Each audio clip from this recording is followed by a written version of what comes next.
And our shout out tonight for an investigative reporter in South Carolina who took on one of the state's most powerful groups. It's 46 county sheriffs. As in most states, it's an elective office, and the local sheriffs in South Carolina rarely get much attention.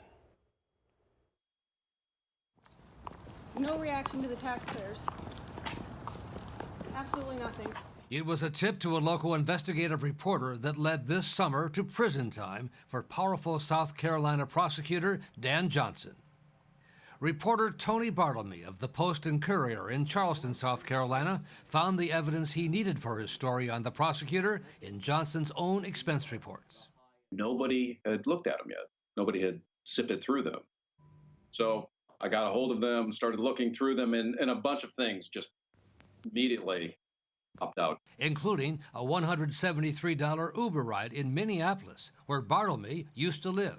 And I thought, I bet you he went to Prince's house on the public's dime. And lo and behold, that's exactly what he did. And during that trip, he also spent money on a Major League Baseball game, the Twins. And from there, we started looking into other things like trips to the Galapagos Islands, first-class plane trips to all over the country, and things like that.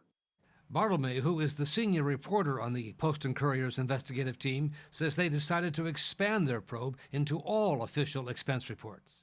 So we thought, what are other islands of government in South Carolina that kind of exist on their own without much scrutiny? And sheriffs immediately came to mind. And so we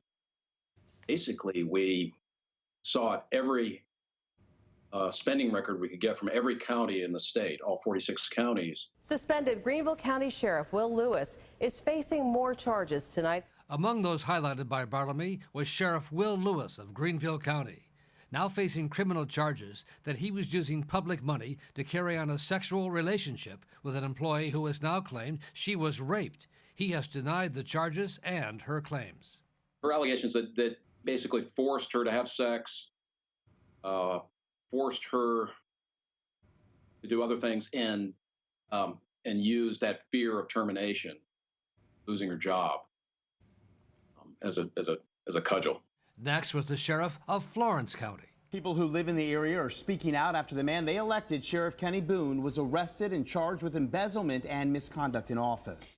Sheriff Kenny Boone is also now facing state charges as a result of Bartlemy's reporting. He too has pleaded not guilty.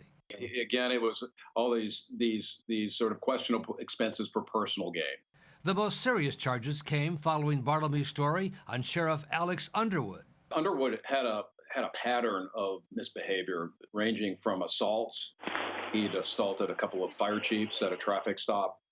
And also a man was live streaming a traffic wreck. As the man was streaming his video on Facebook, Sheriff Underwood is seen approaching him and can be heard challenging him. I'm doing a manhunt out here. I got somebody that's armed and dangerous out here. Get on the porch. There was a scuffle. Essentially, Underwood and his deputies threw the guy in jail, cooked up a bunch of bogus charges, and then tried to cover up when the FBI began to investigate. Sheriff Underwood is now under federal indictment. He has pleaded not guilty to the charges.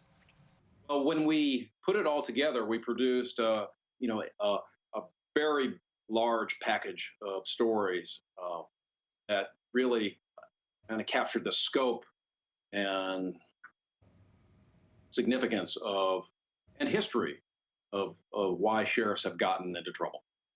Bartlemy says his editors know such investigative reporting takes time and money, but that they have decided it is the only way local newspapers can survive. In the past few years, we've analyzed the data and we've found that people are more likely to subscribe to stories that are done with depth and quality.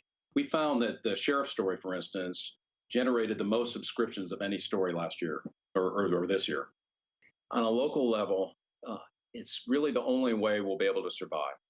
And we are finding that investigative journalism, though it's expensive, is what keeps people reading. So our shout out tonight for Tony Bartlemy and his editors, demonstrating how investigative reporting can do good and do well.